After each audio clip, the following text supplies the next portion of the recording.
November हा दिवस आपण संविधान दिन म्हणून साजरा करत असतो। आजच्या या दिवशी 26 नोव्हेंबर 1950 रोजीपासून आपलं हे जे संविधान आहे हे संविधान आपण अंगीकृत केलं आणि या संविधानानुसार आपल्या देशाचा राज्यकारभार हा चालू झाला। बघा, कोणती इन्स्टिट्यूशन असो, स्कूल असो, देश असो, या सगळ्यांना एक रन करण्यासाठी, रोजचं जे दैनंदिन काम आहे ते चालवण्यासाठी काही नियम, काही नियमावली असतं।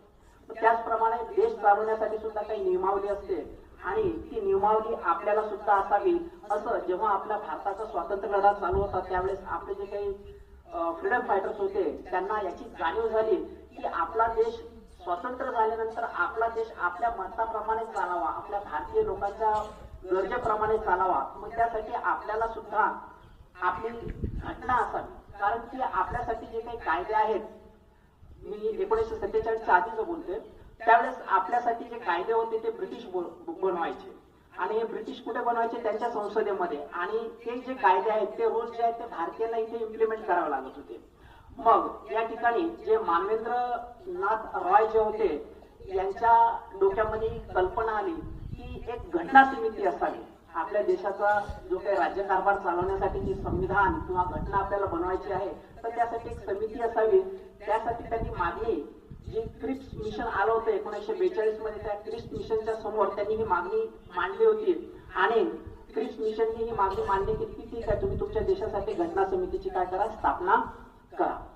आता यामध्ये 26 नोव्हेंबर हा जो दिवस आहे हा आपण म्हणजे का असं, म्हणजे या दिवशी आपण संविधान दिन साजरा का करतो, तर याची पण एक पार्श्वभूमी आहे की एक लाहोरचं अधिवेशन भरलं होतं 1929-30 मध्ये, जे आता पाकिस्तानमध्ये आहे। त्यावेळेस त्या अधिवेशनाचे म्हणजे इंडियन नॅशनल काँग्रेसचे जे अधिवेशनाचे जे नेते होते पंडित जवाहरलाल नेहरू यांनी त्यावेळेस संपूर्ण स्वातंत्र्याचा जी मागणी आहे ही मागणी त्या दिवशी केली होती आणि हीच गोष्ट लक्षात घेऊन, म्हणजे हा दिवस आपल्यासाठी खूप महत्वाचा आहे म्हणून या दिवशी ही जी घटना आहे ही घटना आपण स्वीकारलेली आहे।